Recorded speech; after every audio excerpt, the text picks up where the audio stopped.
নমস্কার সবাইকে। আজকে আমি তোমাদের সাথে যে রেসিপিটা শেয়ার করব তার নাম না হয় তোমরাই আজকে দিয়ে দিও। দেখো বন্ধুরা, আমি আজকে এখানটায় নিয়ে নিয়েছি বেশ কিছুটা চিকেন। এবার চিকেনটাকে ম্যারিনেট করে নেব। এর মধ্যে দিয়ে দিব আমি 2 চামচের মতন ফেটানো টক দই। আমি এখানটায় বড় বড় 2 চামচ টক দই দিচ্ছি। টক দইটা দেখো দেওয়া হয়ে গেল আমার। এরপরে আমি এর মধ্যে দিয়ে দিব আদা রসুন বাটা। খুব সামান্য আমি এখানটায় আদা রসুন বাটা দেখো দিয়ে দিচ্ছি, এই 1 চামচের মতন।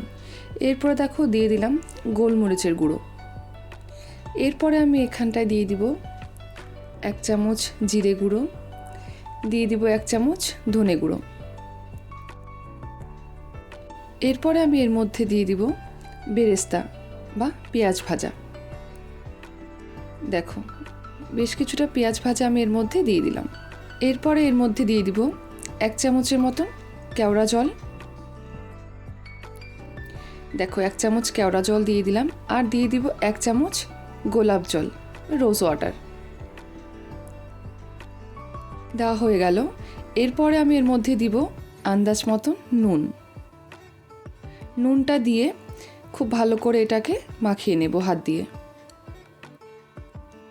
দেখো আমি এটাকে হাত দিয়ে খুব ভালো করে এবারে এই মাংসের সাথে এটাকে ভালো করে মাখিয়ে নেব। আমি কিন্তু এর মধ্যে হলুদ ব্যবহার করিনি, তোমরা দেখতেই পারলে, বা লঙ্কার গুঁড়ো কিন্তু আমি এর মধ্যে দিইনি। আমি কিন্তু এটা আজকে খুব কম তেল মশলাতে বানাবো। এটা খেয়ে কিন্তু তোমাদের কখনো গ্যাস অম্বল হবে না, আর খেতেও কিন্তু লাগবে খুব ভালো। দেখো এটা আমার মাখা হয়ে গেছে। এটা কিন্তু আমি আর রেখে দেব না, এটা আমি সঙ্গে সঙ্গে বানিয়ে ফেলব। এরপরে বন্ধুরা দেখো পাশে আমি বেশ কিছুটা জল বসিয়ে দিয়েছি, তাতে দিয়েছি সাদা তেল, দিয়েছি বেশ কিছুটা গোটা গরম মশলা, আর দিয়েছি এর মধ্যে নুন। এই জলটা যখন খুব ভালো করে গরম হয়ে যাবে আমি এর মধ্যে দিয়ে দিব চাল। আমি বেশ কিছুটা চাল খুব ভালো করে ধুয়ে নিয়েছি, সেই চালটা আমি এর মধ্যে এবারে দিয়ে দিব। তোমরা কিন্তু বন্ধুরা এখানটায় যে কোনো চাল ব্যবহার করতে পারো। আমি এখানটাতে কোলাম রাইস ব্যবহার করেছি, তোমরা চাইলে কিন্তু এখানটাতে বাসমতি চাল দিতেই পারো। এই চালটাকে আমি এর মধ্যে দিয়ে ভালো করে এটাকে ফুটতে দেব। 80% মতন আমি চালটাকে ভালো করে ফুটিয়ে নেব। চালটা দেখো ভালো করে আমি নাড়িয়ে দিলাম। এবারে এটাকে সাইডে আমি হতে দেব যতক্ষণ পর্যন্ত এটা খুব ভালো করে সেদ্ধ হচ্ছে না, মানে 80% মতন সেদ্ধ আমি করে নেব। পাশে দেখো বসিয়ে দিয়েছি প্রেসার কুকার। এর মধ্যে দেখো দিয়ে দিলাম 1 চামচ ঘি। ঘিটা ভালো করে গরম হয়ে গেলে আমি এর মধ্যে কিছু গোটা গরম মশলা ফোড়ন দিয়ে দেব এখানটায় দারচিনি, এলাচ, একটা তেজপাতা, জয়িত্রী, এগুলো দিয়ে ভালো করে এটা ভেজে নেব যতক্ষণ পর্যন্ত না খুব সুন্দর করে ভাজা হচ্ছে, সুন্দর একটা স্মেল বেরোচ্ছে। দেখো এটাকে আমি ভালো করে ভেজে নিচ্ছি।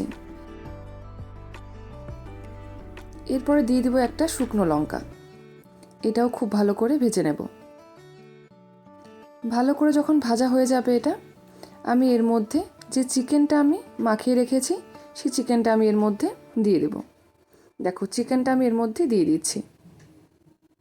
এবার চিকেনটাকে হাই ফ্লেমে এই 5 মিনিটের জন্য একটু কষিয়ে নিলে কিন্তু এটা হয়ে যাবে। বেশিক্ষণ কিন্তু এটাকে কষাতে হবে না, 5 মিনিটই যথেষ্ট।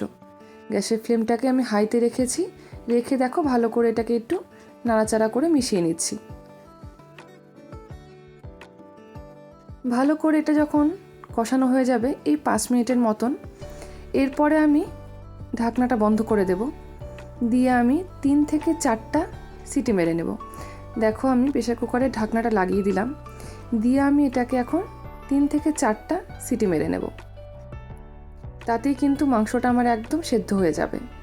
দেখো 4টা সিটি মারার পরে আমি তোমাদেরকে দেখাচ্ছি। এবার দেখো মাংসটা আমার সেদ্ধ হয়ে গেছে, আর গ্রেভিও কিন্তু খুব কম আছে এর মধ্যে, যেহেতু আমি এখানটায় পেঁয়াজটা অনেকটাই কম দিয়েছি, আর কোনো রকম জল কিন্তু আমি এখানটায় ব্যবহার করিনি, আর এই গ্রেভিটাই আমার প্রয়োজন। তোমরা চাইলে কিন্তু বন্ধুরা এর মধ্যে সামান্য একটু জল ব্যবহার করে তারপরে সিটি মারতে পারো। আমি কিন্তু এখানে কোনো রকম জল ব্যবহার করিনি।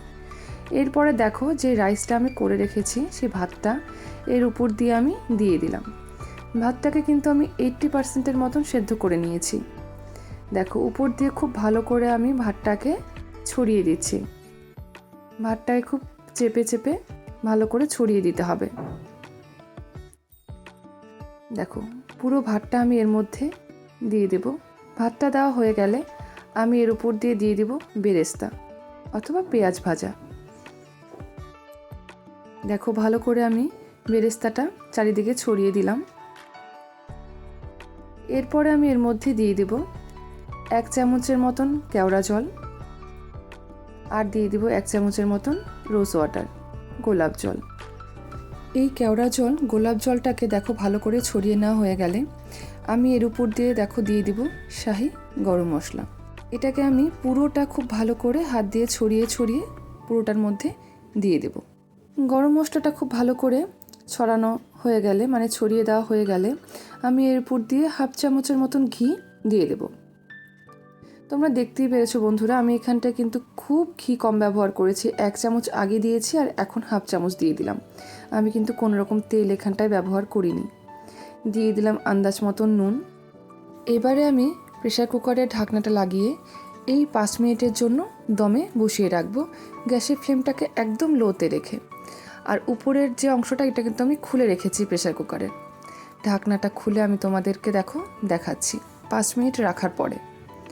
তৈরি হয়ে গেছে আমার চিকেন রাইস, অথবা তোমরা যে নামটা দিবে সেটা।